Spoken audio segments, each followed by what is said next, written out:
So I think I've got the perfect setup to test the R value on this pad tonight.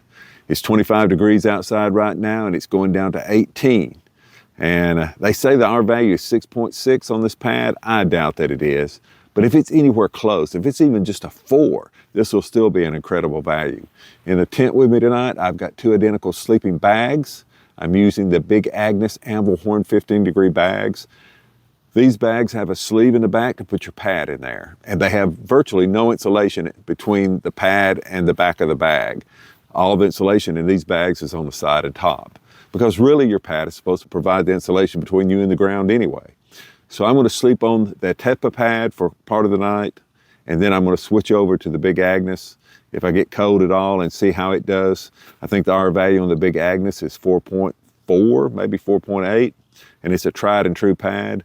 So I'll let you guys know how it does. Do you think I'm going to freeze to death, or do you think I'll be pleasantly surprised? Guys, I'll let you know. I'll see you in the morning. So how did this Atepa Pad do?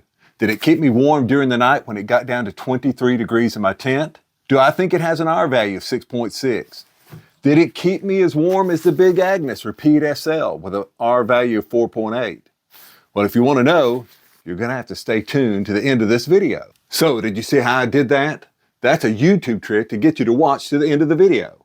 But hey, if you don't want to watch to the end of the video and learn all the stats on this sleeping pad, then I'm going to put a link in the description down below saying results, and you can just fast forward to that. Okay, so what can I tell you about this sleeping pad from Atepa? Well, first of all, the name of it. It is the all-season insulated sleeping pad, R value 6.6. That's how it's listed on their website. The retail price on it on the Atepa site is $129.99. At the time of this video, they do have it on sale for $77.99. Now, right around Christmas, I found it on another website called Broadout. I think I'm pronouncing that correctly, for $74.99, and I got some special deal for being a first-time customer and got it for $59.50. How much does it weigh? In the stuff sack, which also serves as an inflation bag, it weighs 27.3 ounces. The pad by itself is 24.5 ounces. Now, I will tell you, I did like the design on this stuff sack. In fact, when I inflated it with the stuff sack, it only took about 8 bags full of air to inflate the pad. But this seems to just be 20 denier nylon material, and it's not reinforced, and it already has a hole in it. And I think I've only used it about 5 times. So much for the inflation bag / stuff sack. The pad comes with 2 also straps that hold it, compression straps. And you can get rid of those if you want to and save a little weight. So what are the materials used in the construction of this pad? Well, the outside material is a 20 denier nylon, and that's reinforced with TPU, which is thermoplastic urethane. They meld those materials together. That makes the nylon water resistant, more flexible, and stronger. Inside the pad, there are 3 films that are coated with aluminum that are suspended in the pad. It has a vertical baffle system, and we'll show you that in a little while. But let's blow this thing up and let's check the measurements on it and see how big it really is. So here's the pad fully inflated, and as you can see, it does have a vertical baffle design with pleats, and that makes this pad very comfortable.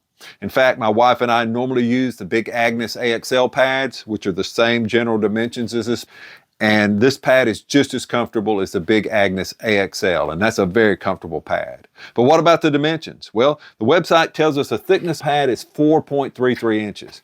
But if you lay a piece of cardboard down on the baffle and measure it with a measuring tape, you come out right at 4 inches, not 4.33. Also, I will let you know that the baffles on the inside, they do drop down just a little bit, so that kind of gives you a cradling effect, which is really nice. But what about the width? The website tells us it's 26.8 inches. But if you measure from seam to seam, and these do have welded seams, it's a little bit over 25 inches. And a lot of people that bought this pad have complained about it not being 26 inches. But I got to thinking about it, or over 26 inches. This pad actually bows out on the sides, past the seams. So if you measure from the bow to the bow, you get over 26 inches in width. It's not 26.8, but it's probably about 26.25. So it is a little bit wider. Same thing in the length. It's supposed to be 78 inches, and it's really close to 78 inches. So overall, it meets the specs, although it's not quite the width that it says it is. But the big question is this pad warm? Does it actually have a 6.6 R value? Well, stay tuned and I'll tell you what I found that night when I tested this pad. So you saw in the beginning of this video that I slept on this pad outside of my backyard in a tent when it got down to about 18 degrees. It did stay 18 degrees for several hours, so that was a good test. In the tent, it got down to 25 degrees, and then later on, early in the morning, I opened the vestibule and actually got it down to 23 degrees. I used the Big Agnes Amber Horn sleeping bag, which has no insulation in the bottom of it, so only a piece of fabric between myself and the pad.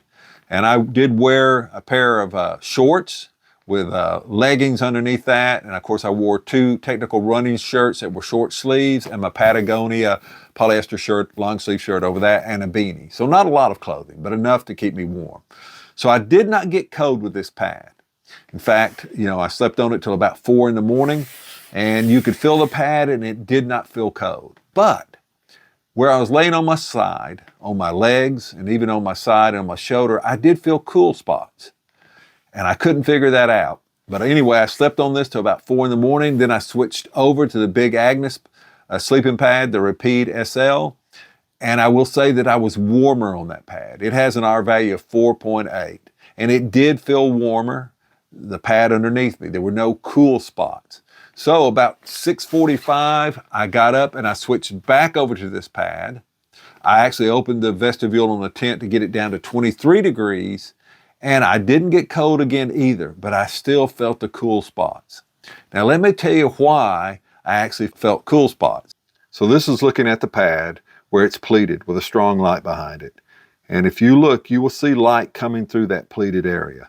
The areas around it look like they're covered pretty good, but the pleats look like they are not covered by the reflective film. And therefore, if you'll notice just above it, you'll see the same thing. You have cold air that can make its way through there. Okay, so what's my verdict? Does this have an R value of 6.6? Well, no, I don't believe it does. Even though Atepa's website says that it is SGS certified at 6.6. Would I give it a 4.8 like the Big Agnes Repeat? No, I would not even give it a 4.8. Where would I put it from personal experience? It's probably around a 3.5. And that's based on my personal experience of using a pad that has an R value of 3. When I push my personal pad down below 30 degrees Fahrenheit toward 25 degrees, you can feel coolness coming up. And that's what I experienced with the Atepa. I didn't get cold, but I could definitely feel those cool spots. And I really believe that's the way the insulation is done within the pad. If that was fixed, it probably would have a higher R value. But here's the key question. Do I believe it's a good value? For $80, yes, I really believe this is a good value. Now, putting the stuff sack aside and its problems, you can tell this is really good material that's been reinforced. It's very comfortable with the pleats and the baffle design, and I really enjoyed sleeping on it. So I think it would be ideal for the shoulder season or even warmer times. I would not take it out in the winter. You could, but you probably need another pad to go underneath it. But overall, I think it's a great value. The only thing I don't know about is the longevity because I've not had it very long. So if you have this particular model or any of the other Atepa pads, and they make several different models, let me know in the comments field how long it's lasted. Have you had any problems with it? And if you have any questions about this particular model or any of the things I've done reviews on, please send me a comment or a question. I love answering questions. And I want you to do something else for me. And I don't ask this often, but if you have not ever subscribed, please subscribe to our channel. Only about 5% of the people that watch our channel are actually subscribed. And it'd be a great encouragement to Karen and I if you hit that subscribe button, hit that like button. That's the only way we know people are really committed to our channel and really want to watch it. So it'd be a great encouragement to us. Hey, thank you for watching this video, and I hope to see you out on the trail sometime.